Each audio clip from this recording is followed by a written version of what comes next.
నగరంలోని 2వ డివిజన్ పరిధిలోని పెద్దపూర్గం గ్రామంలో స్వచ్ఛదనం పచ్చదనం కార్యక్రమం గ్రామ వీధుల గుండా corporator Rai Singh, ward officer Anand ఆధ్వర్యంలో ర్యాలీ నిర్వహించారు.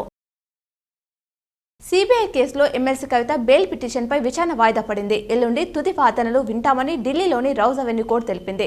ఢిల్లీ మద్యం కుంభకోణం కేసులో కవితను మార్చి 10న ఈడీ, ఏప్రిల్ 11న సిబిఐ అరెస్ట్ చేశాయి. ఈ రెండు కేసుల్లో బెయిల్ ఇవ్వాలని ఆమె హైకోర్టుకు వెళ్లారు. అక్కడ నిరాశ ఎదురవడంతో తిరిగి ట్రయల్ కోర్టులోనే పిటిషన్ దాఖలు చేశారు. ప్యారిస్ ఒలింపిక్స్ తెలంగాణ ప్రతినిధులు పాల్గొన్నారు. ప్యారిస్ ఒలింపిక్స్ ఆహ్వానం మేరకు తెలంగాణ రాష్ట్ర ప్రభుత్వం నుంచి నిజామాబాద్ జిల్లా కేంద్రానికి చెందిన కాంగ్రెస్ పార్టీ సీనియర్ నాయకుడు MLC Bomma Mahesh Kumar Goud, SATS chairman Shivasenareddy, ప్రభుత్వ సలహాదారు Jitender Reddy, olympics member Venugopalachari, tourism MD Soni Bala తదితరులు పాల్గొన్నారు. అల్పపీడన ప్రభావంతో రాష్ట్రంలో మరో 5 రోజులు వర్షాలు కురుస్తాయని హైదరాబాద్ వాతావరణ కేంద్రం వెల్లడించింది.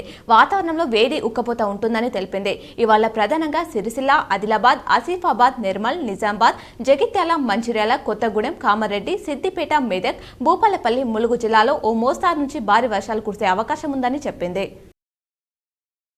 గత కొద్ది రోజులుగా చికెన్ ధరలు పడిపోతున్నాయి. హైదరాబాద్ నగరంలో 3 వారాల క్రితం ₹280 నుంచి ₹300 వరకు ఉన్న కేజీ చికెన్ ఇప్పుడు ₹180కి చేరింది. కొన్ని ప్రాంతాల్లో అయితే ₹150కి అమ్ముతున్నారు. శ్రావణ మాసం ప్రారంభం కావడంతో చికెన్ ధరలు మరింత తగ్గే అవకాశం ఉందని వ్యాపారులు అంచనా వేస్తున్నారు. తెలుగు రాష్ట్రాల్లో ఆధ్యాత్మిక శోభ సంతరించుకుంది. శ్రావణ మాసం తొలి సోమవారం కావడంతో మహాదేవుని దర్శనం కోసం శివాలయాలకు భక్తులు పోటెత్తారు. ప్రముఖ శైవ క్షేత్రాలైన వేములవాడ, కాళేశ్వరం, శ్రీశైలం, శ్రీకాళహస్తి, కోటప్పకొండ, అమరావతి ఆలయాలు భక్తులతో కిటకిటలాడుతున్నాయి. అంతర్జాతీయంగా నెలకొన్న అనిశ్చిత కార్పొరేట్ కంపెనీల జూన్ త్రైమాసిక ఫలితాలు సీజన్ నేపథ్యంలో సోమవారం దేశీయ స్టాక్ మార్కెట్లో భారీ నష్టాలతో ఆరంభమయ్యాయి. సెన్సెక్స్ 1600, నిఫ్టీ 450 పాయింట్ల నష్టంతో ట్రేడింగ్ సెషన్ ప్రారంభమైంది.